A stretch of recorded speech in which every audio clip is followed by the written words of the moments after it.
एक ऐसे नायक की कल्पना करते हैं जिसे हम सदियों से जानते हैं, लेकिन एक ऐसे भविष्य में जहां अंधेरे ने भी टेक्नोलॉजी का दामन थाम लिया हो। आज हम हनुमान की कहानी को एक नए, डार्क और बहुत ही सिनेमैटिक अंदाज में देखने जा रहे हैं। जिस रात धरती ने पहली बार चीख सुनी, ये सिर्फ एक लाइन नहीं है। ये हमें सीधे एक ऐसी दुनिया में खींच ले जाती है जहां कुछ बहुत ही भयानक घटा है।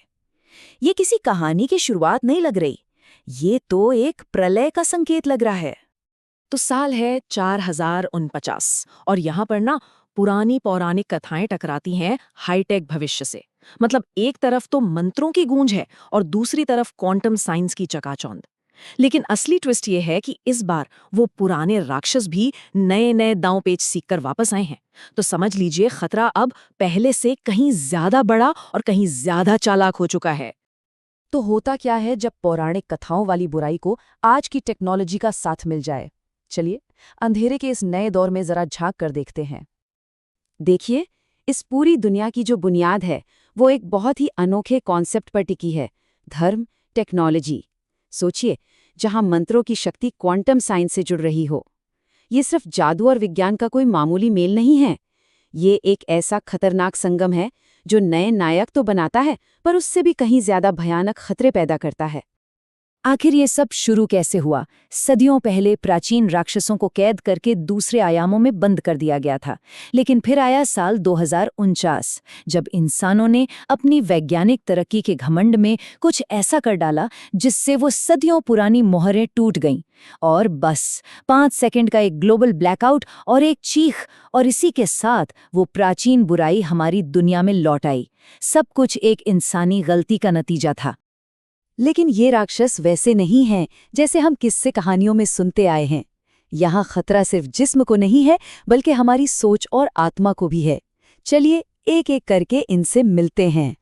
तो पहला खतरा जो हमारे सामने आता है वो है अग्निवारिस।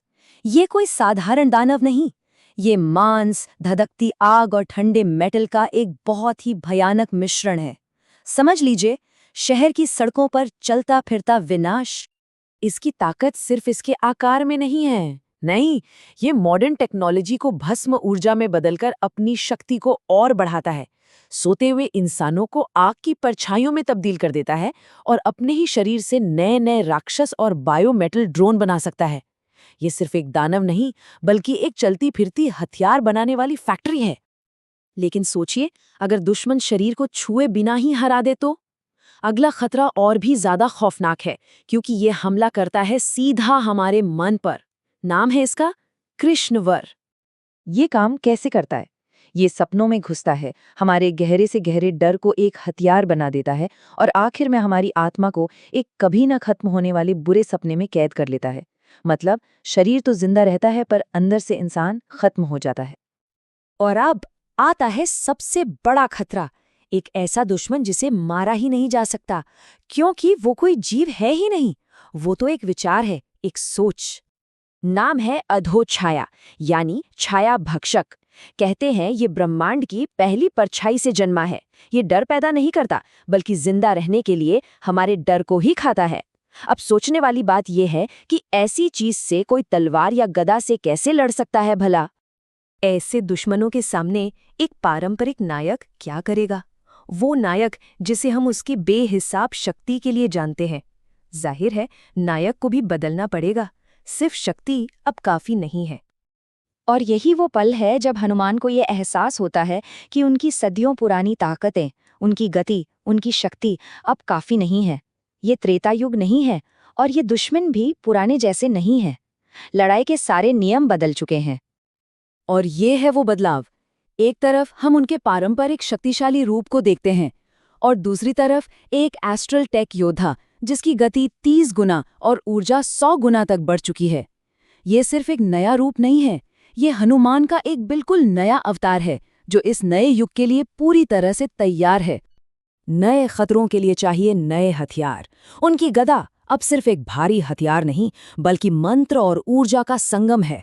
उनके पास अब मन से लड़ने के लिए मनोगधा है, और सबसे बढ़कर आत्मदीप्ति, एक ऐसी अंदरूनी रोशनी जिसकी कोई परछाई नहीं होती, जो अंधकार को जड़ से मिटा दे।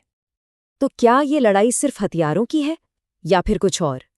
कहानी का असली संदेश अब हमारे सामने आता है। असली युद्ध क्षेत्र बाहर नहीं, हमारे अंदर है। विलन खुद कहता है, मैं अंधेरा नहीं हूं, मैं वो हूं जिसे तुम रोशनी कहते हो पर समझते नहीं। ये सिर्फ एक धमकी नहीं है, ये हमारी पूरी समझ पर उठाया गया एक सवाल है। क्या हो अगर जिसे हम सही मानकर लड़ रहे हैं वो खुद ही एक भ्रम हो? और यही तो कहानी का सबसे बड़ा सवाल है। किसी एक विचार से, उससे कैसे लड़ा जाए, उस दुश्मन को कैसे हराया जाए जो बाहर नहीं बल्कि हमारे ही दिमाग के अंदर रहता हो। और जवाब है, एक मजबूत हथियार से नहीं बल्कि एक मजबूत ज्ञान से। जीत की आखिरी चाबी कोई बाहरी शक्ति नहीं बल्कि आंतरिक शांति और आत्मनियंत्रण है। असली हथियार है डर का ना होना, निर्भयता। तो इस पौराणिक भविष्य की कहानी का आज के लिए क्या मतलब निकलता है? आखिरी हिस्से में हम इसी पर बात करेंगे। अधोछाया जाते जाते एक वादा करके जाता है, मैं लौटूंगा जब डर फिर जन्म लेगा। इसका मतलब बिल्कुल साफ है, ये दुश्मन कभी पूरी तरह से नहीं मरता। जब तक दुनिया में डर है वो भी मौजूद रहेगा। और ये कहानी हमें एक आखिरी सवाल के साथ छोड़ जाती है।